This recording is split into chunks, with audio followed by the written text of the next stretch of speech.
아니 왜 똑같은 쌍수를 하는데 수술비가 달라? 수술비 왜 다 다른지, 그럼 나는 얼마짜리 수술을 해야 하는지, 그러면 이런 병원은 선택하지 마시기 바랍니다. 합리적으로 병원을 선택하는 방법에 대해서 알려드리겠습니다.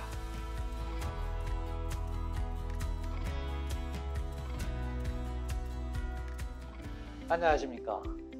아름다운 세상 원장 주창기입니다. 여러분들이 수술을 할 때 여러 가지 고려 대상이 있겠죠. 원장의 캐리어, 수술의 완성도라고 말씀하실 수 있는 거, 수술의 결과가 잘 나오는 거, 아니면은 병원의 어떤 시설, 여러 가지 요인이 있을 겁니다. 그러면 어떻게 수술비를 책정하고 병원에 지불해야 될까요? 만약에 쌍꺼풀 수술이 의료보험을 적용한다고 그러면 똑같이 아무리 숙련도가 높은 의사가 수술을 하나 아니면 초년 의사가 수술을 하나 동일한 수가의 비용을 지불할 것입니다.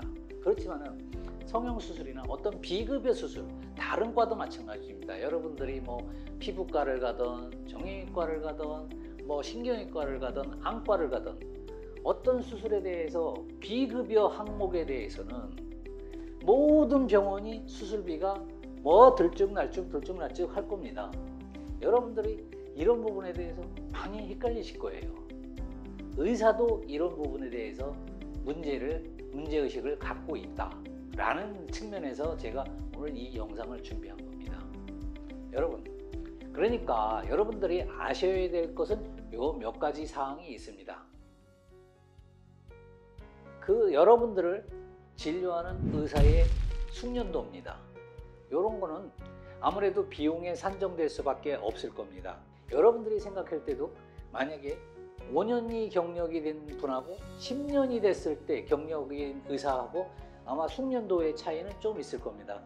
꼭 이것이 수술 결과에 5년이 됐다고 해서 10년이 됐다고 해서 반드시 잘 나오는 경우는 아닙니다. 그렇지만 일반적인 경우라면 그럴 수 있다는 것입니다. 또 20년이 됐다고 그러면 좀 더 수술을 잘할 수 있을 것 같다, 아니면 경험이 그 정도 많다.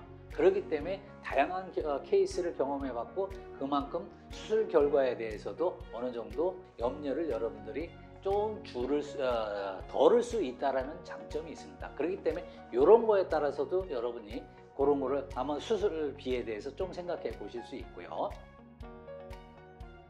어떤 수술이나 시술을 할 때 이것이 모든 병원에서 같은 방법으로 시술을 하는 방법이냐 수술을 하는 방법이냐, 요거를 좀 알아보실 필요는 있습니다. 여러분들이 몇 개의 병원을 갔을 때 비슷한 방법, 원리가 비슷하거나 그랬을 때는 이거는 거의 공인화된 방법이라고 여러분들이 생각하시고 그 방법에 대해서 비용은 이렇게 산정되겠구나 라고 여러분들이 생각하면 아마 좋은 또 그 방법이 될 수 있을 것입니다.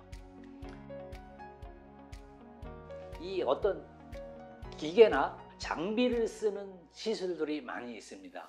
이것이 어떤 차이점이 있느냐, A라는 병원은 가령 예를 들어서 이 레이저를 여러분들이 시술을 한다 가정을 해보셨을 때 이 레이저를 100회 샷을 쐈을 때하고 이 병원에서 100회 샷을 쐈을 때하고 분명하게 차이가 나는 것은 크게 없습니다. 단지 그 의사의 숙련도에 따라서 이 기본적으로 세팅 값이라든가 아니면 이 부위라든가 아니면 숙련된 노하우라든가 이런 거에 의해서 아마 가격 차이가 좀 발생할 겁니다.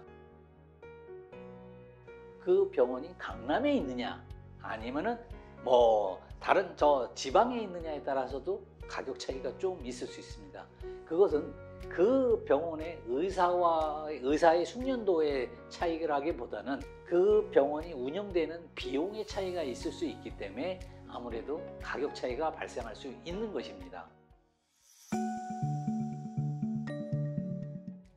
여러분들이 이런 식으로 어떤 수술이나 시술에 대해서 좀 지불할 수 있는 범위인지 아니면 여러분들이 내가 생각할 때 이것이 좀 부담스럽다, 아니면 좀 불합리하다, 이런 것이 있을 수 있을 겁니다. 그렇기 때문에 여러분들이 병원을 알아보실 때는 이런 것을 몇 가지를 따져서 이렇게 병원을 알아보시면은 내가 이 병원에 가서 좀 과도하게 진료를 받아서 과도한 비용을 냈다라고 그런 아마 느낌은 많이 줄어들 수 있을 겁니다. 여러분들이 생각했을 때 별 수술이 아닌데 굉장히 비싸다, 고가다, 그러면 이런 병원은 선택하지 마시기 바랍니다. 실질적으로 여러분들이 그 어떤 진료를 받으시는 목적을 달성하고자 하는 게 최우선이라면은 합당하고 어떤 여러분들이 납득하실 수 있는 진료비를 지불할 수 있는 그런 병원을 선택하시는 것이 가장 합리적일 것이라고 보여집니다. 여러분들 어땠습니까? 오늘은 여러분들이 어떻게 하면 합리적으로 진료비를 지불하면서 내가 원하는 진료를 받을 수 있을까? 이런 점에 대해서 한번 말씀을 드렸습니다. 이 진료비는 합리적이다 라고 생각할 수 있는 그런 병원을 찾아서 여러분들이 진료를 받으시기 바랍니다. 감사합니다. 아름다운 세상 원장 주창기였습니다.